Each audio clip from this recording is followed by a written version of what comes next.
Hey, blessed love, royal family. Give thanks for life and the life giver, Black Christ, King Emmanuel the Seven, Adonai God, Jah, Rastafari. Yes, just had a meditation, out in nature where I get most of my inspiration, when I'm in tune with myself. Asking the question, what is spirituality? Wanted to answer it for myself and for the audience and also get some input. Those of you who are watching, what is spirituality to you? Um, it's a very broad term and many definitions, really. But what is it? So, what I come to understand through my experience as a Rastafari, I've been trying to Rastafari since I was probably around 18, 19 years old, very introductory at that level in my life. But on that journey, same way. I started my dreadlocks when I was 17. Yeah, back in the early 2000s. And I had left the Christian church just because of a few questions I had within myself. When they tell you that everybody who doesn't accept Jesus is going to hell. When my mom passed away previous year in October at the funeral, it's like the pastor just trying to scare everybody into accepting Jesus. And, I don't identify with that form of thinking, not just the Christian religion, but that form of thinking like your way is the right way. And everybody else who doesn't accept your way and practice your way is absolutely wrong. And they can only have any chance at being good and right is if they learn your way and do it your way. Yeah, the reason why I asked that, question within myself is because I just thought about all of the different people around the world who live their indigenous culture. They don't have prisons. They don't have no murder rates and, no heavy criminal elements in their societies. They don't, how could they be going to hell? How could they be wrong if they're not doing anything wrong? You know? So, with that being said now, I would say, church is really, originally, the concept, the idea of people coming together with the same idea about God and practicing rituals and, singing music and, hearing the elders speak about the culture, the traditions, the stories, history, all of them things is like, that's not a new concept. It didn't start with Christianity or Islam or any form of church that we see today. It's just that, you know, um, the the idea is that the people come together, they all agree on, this format of how to praise God or gods, whatever the case may be. And so they do their spiritual practices together. And that's what people generally call religion, right? Is when people do the same thing together and then they organize it and they put structure to it. But, I would say everybody has their own spirit, their own, well, everybody should have their own form of spirituality. What religion does is takes away the individualness of it. It takes away the unique, your own contribution, your own understanding of life through your experience, through your spectacles, through your, your own understanding, which you can't, nobody else's life is going to be exactly the same as yours. You're not going to get the same lessons. You're not going to see life the same as anyone else. You are unique. Your calling in life is your own calling. The things that you're good at, nobody else may be good at. So, spirituality to me, as I would define it, is just working towards being in tune with goodness, with the Spirit of God, which is in all flesh of all people, the Spirit of truth and right, the Spirit of equality and justice, the Spirit of peace and love. That's the Spirit that governs your heart, right? Now, the world takes us away from that. A lot of the things we see in society, is directly against that Spirit of truth and right. And so our spiritual practice, though, should be we do things that, kind of help us to be in tune with good, help us to be in tune with right. So you don't need a book to tell you how to do that. You don't need a book to tell you history of who was right in the past and all of that. We have these books to use for our own upliftment. What I mean? We can study them and get the lessons from it. But it's a thing that even if you never read the book, even if you never heard of who the book is about, you could still be practicing spirituality just by doing good, and say like, so your rituals, whether it be your singing and clapping or whatever instruments you use, drums, guitar, violin, anything, whatever it is, if it's helping you to be more in tune with yourself, to express yourself, you get to know yourself through life and you find out what resonates with you, what things make your spirit at peace. Some people go to the water and they feel at peace, like at the beach. Some people, like myself, I go into the woods, into nature, into the mountains, into the hills, the rivers. Those things make me feel the most at peace. Some people like the city. None of that's really that important because everybody has their own way. But it's for you to find your way, and nobody else's way can be like it. It doesn't have to be your way. So even if the figure that you worship, if he or she, they like this and they like that, you don't have to like those things. You're still an individual. So it's up to you to know yourself and to know what's good for you, right? Now, yeah, maybe you're finding your path and I'm finding mine, and we agree on things. Like, say for instance, I'm a Bobo Shanti. We all agree, on certain foundational principles and concepts as far as God is concerned, as far as spirituality is concerned. And so we do it. We have certain practices that we do together, but every Bobo is different.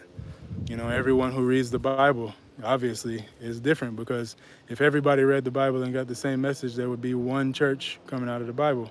But there's, probably hundreds, if not thousands, of different denominations and churches and understandings, interpretations, and it should be that way.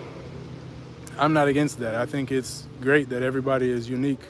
I think it's great that people have the authority, autonomy, sovereignty over themselves to experience life and interpret life for themselves and to make their own conclusions, and those conclusions to be valid without validation from anyone else. If nobody else understands you and your spiritual journey, your path, why you do this a certain way and why you do that a certain way, that's perfectly fine. They don't have to. It's your thing, and if you understand it, it makes sense to you, then that's great. You owe it to yourself, to search yourself and be aware of yourself, conscious of yourself, and find out what it is that makes you, more righteous, more good. What makes you happy within yourself.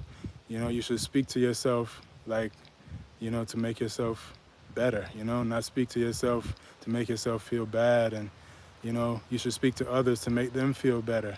You should do things for yourself, like taking care of yourself, exercising, eating right, those things that make you more solid, more strong in your structure. And you should do things for other people who that can also lift their spirit up, because these things creating peace and harmony, that's the spirit of God. That's instructing us to do that, to do things that make other people happy, because it makes harmony on earth. When we plant a garden and we plant flowers, and it brings butterflies and bees and birds, and we create like a little paradise by just planting seeds. I mean, that's the nature of God, creating harmony, creating beauty, So that's the things that we're here to do as the stewards of the earth. So any form, any art that we do, that is all just self-expression that's coming from the God inside of us. So it's like nobody else's journey can be the same as yours. Yeah, nobody else's journey has to be anything like yours. If you're not hurting anyone, yeah, if you're uplifting yourself, you're uplifting other people, then you're doing good. And who could tell you that you're not right when you're not hurting anyone? You're not, even if you wanted to hurt yourself, which you shouldn't, it's your body. You can do it. Who can tell you you're wrong for that?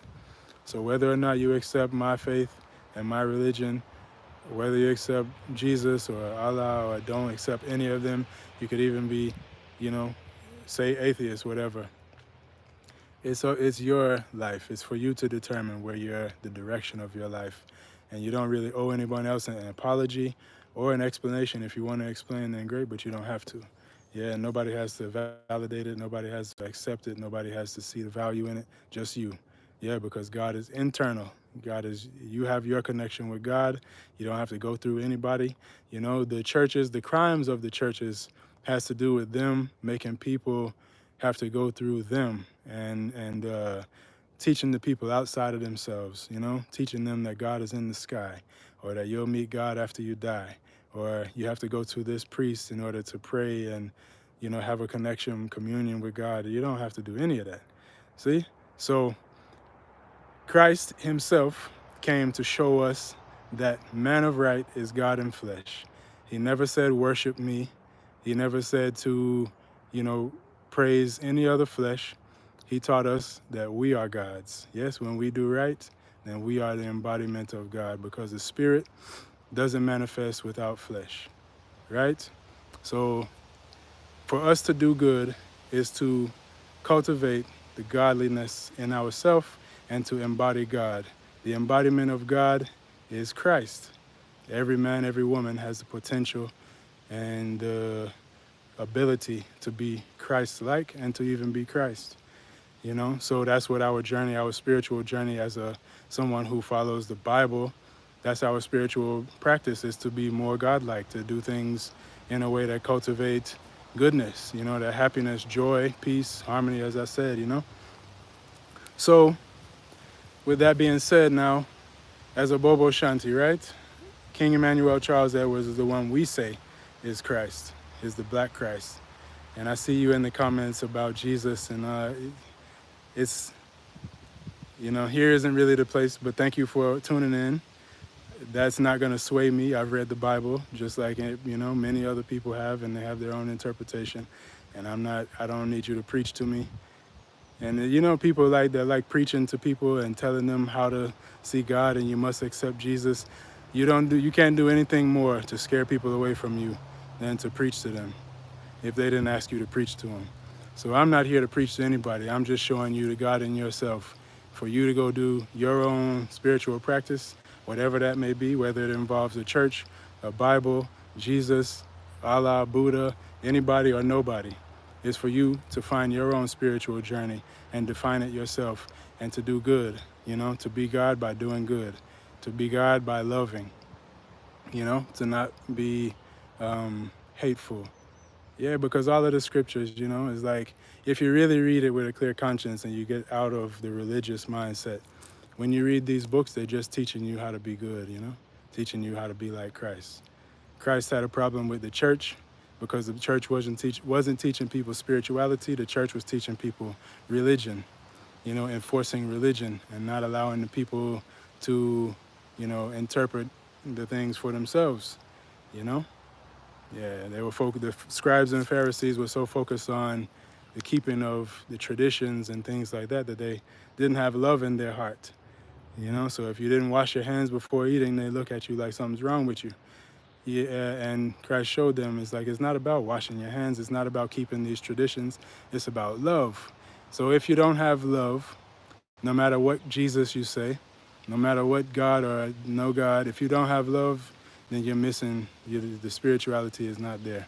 If you do wrong to people, then the spirituality is you need to practice more, you know? So no matter how much scriptures you can quote and scriptures you can point people to, if you're not living good, you know, and by living good, I mean loving, then all of what you know is not serving you, you know? Yeah, so it's best for us to focus on what we do and what we say to others and how we treat people rather than read and recite a bunch of scriptures and hymns and, you know, dress, you know, we make ourselves look a certain way, we speak a certain way, but if your heart's not clean, all of that is just vanity, you know? No matter what religion it may be, no matter what spiritual practice you may call it, you know, it's vanity if it doesn't bring up godliness out of you. Yeah, and godliness is a thing that you can't really imitate. It's either you're doing it or you're not doing it. Yeah, so um, yeah, I just, you know, have to speak that way because the Christian is always there to, you know, tell people they need to come to Jesus or else, you know, you're a sinner and you must be saved and all of this stuff. But many of them that's telling you about Jesus, don't love. They don't have no real love inside of themselves. They gossip about each other. You see all of the folly that goes on in the churches across the board. The Roman Catholic, right downstream to the Baptist, the Pentecostal, the Seventh Day, all of it. Now, even in Rastafari, you have it. Even in Bobo Shanti, you have it. People who have the right looks, they have the right words, they smoke, they eat ital, but the heart's still not good. The heart still hates the brother and envies the sister. So no matter what, the essence of your spiritual practice should be love. King Emmanuel said, God is love, so let us love. Yeah, so that doesn't have any religion attached to it. Just love. It doesn't have any ritual around it either. It's just to love. So that's your spiritual practice, is to love. To love yourself, to love God, to know that God lives inside of you. And when you love God, that means that you acknowledge that God lives inside of flesh. So that means you naturally will love the God in your neighbor as well. As Christ said, love hangs all the laws and prophets' commandments. So, just love. Whether or not you have a religion, whether or not you belong to any group, if you love, then you are practicing spirituality. You don't have to have rituals and ceremonies and, names for this. And all of that stuff is great if it helps you and cultivates good energy within you. But even if you don't do that, you can still praise God. He said, understand and praise God.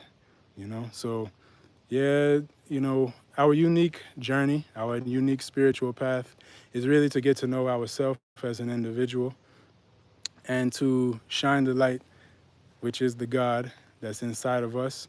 Shine it for the world to see, because that's the gift, the talent that He's given you. Find it and, cultivate it, nurture it, grow it within yourself, and share it.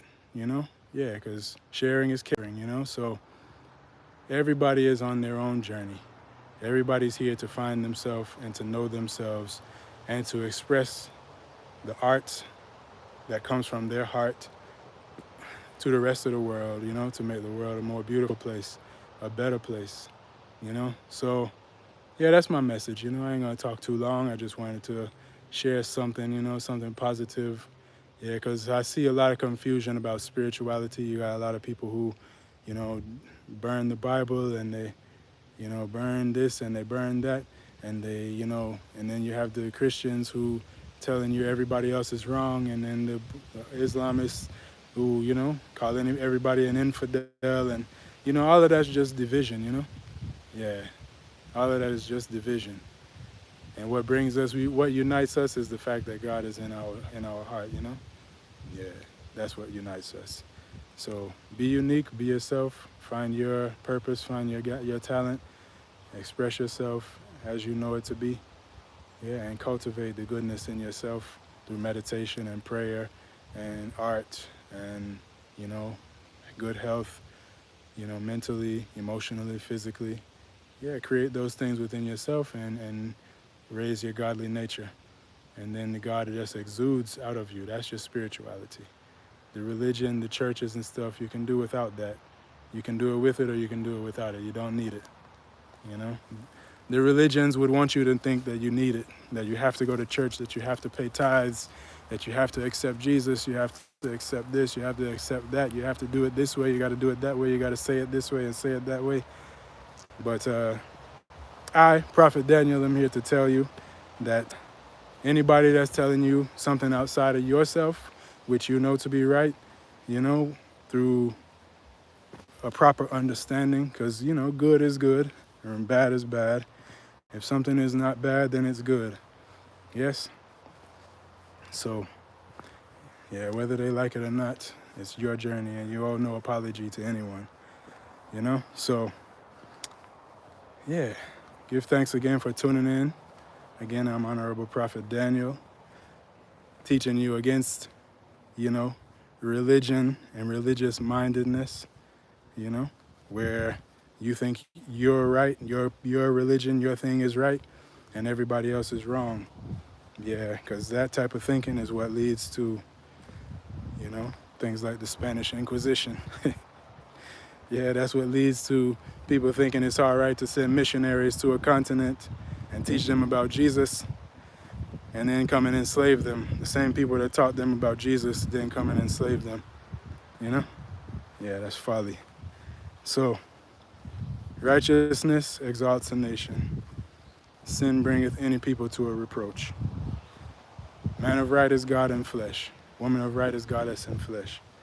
Men and women of wrong, Satan and Sataness in flesh. So be a God, do the good, find the good within yourself and share it out. And I'll close with these 7 words of love. God is love, so let us love. Aman, Selassie Jah, Rastafari. Peace and love, my people. This is the African Liberation Network, and I'm signing out. Give thanks. Blessed love.